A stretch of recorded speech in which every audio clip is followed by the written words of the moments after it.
السلام عليكم ورحمة الله وبركاته. تخيل معايا انت ماشي في حياتك عادي خالص، نفس الروتين ونفس الذنوب ونفس كل حاجة، وفجأة كده ربنا يبعت لك يوم واحد يقول لك فيه لو عايز صفحة جديدة أنا فاتح لك باب.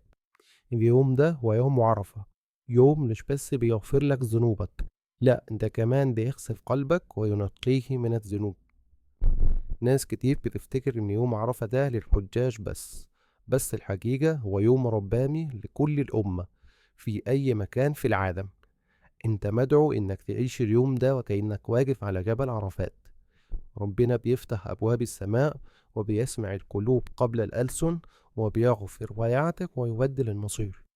مش لازم تكون لابس لبس الإحرام علشان تكون قريب، كل اللي محتاجه قلب ناوي ولسان داعي وروح صادقة. تفتكر ايه اللي يخلي يوم زي يوم عرفة ده يكون أعظم يوم في السنة، أعظم حتى من يوم الجمعة وأيام رمضان؟ السر مش في الصيام ولا حتى في الوقفة على جبل عرفات.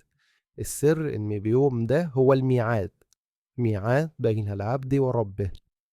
اليوم اللي فيه ناس بتتولد من جديد، وفيه قلوب بتغسل، وفيه ذنوب بتنسى.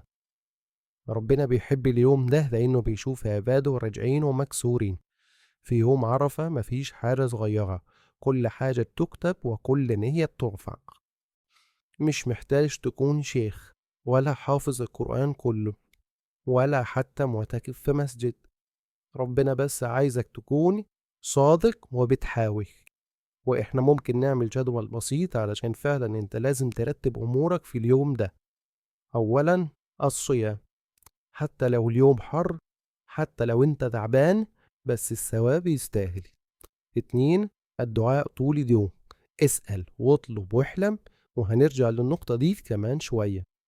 تلاتة، الذكر، وخصوصا لا إله إلا الله وحده لا شريك له، له الملك وله الحمد وهو على كل شيء قدير. أربعة، الصدقة حتى لو جنيه علشان اليوم ده الصدقة فيه مضاعفة. خمسة، توبة صادقة، قول يا رب أرجعني إليك، حتى لو لسه بتجع كفاية بس إنك بتحاول. دول 5 عبادات بسيطة ممكن تعملهم في هذا اليوم الفارق في حياتك بإذن الله. نرجع بقى للنقطة التانية من هذه العبادات ال5 وهي الدعاء. مش لازم تكون حافظ أدعية طويلة ولا حتى تعرف تقول كلام مترتب.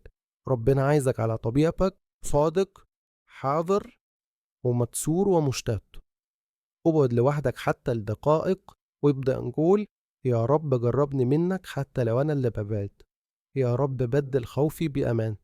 يا رب ارزقني حبك ورضاك وقربك.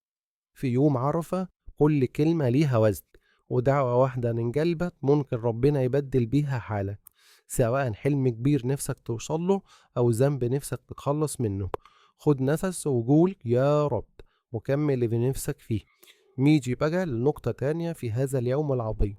النبي صلى الله عليه وسلم قال: ما من يوم أكثر من أن يعتق الله فيه عبدا من النار من يوم عرفة.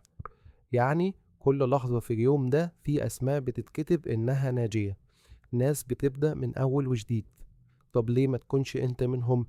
أنت ممكن تكون أعز عند ربنا من ناس كتير، بس لازم تكون صادق.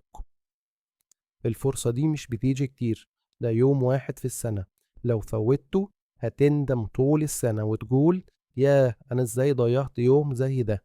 لكن لو اغتنمته ربنا ممكن يبدل حالك وقلبك وحياتك كلها.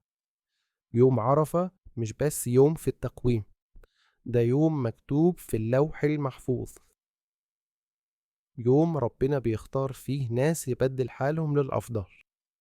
واحدة من الدعوات البسيطة في اليوم ده تقول يا رب اجعل يوم عرفة بداية مش نهاية، بداية لقلب جديد وعهد جديد. يوم عرفة لحظة صدق مع الله، فيه تغفر الذنوب وتجدد القلوب.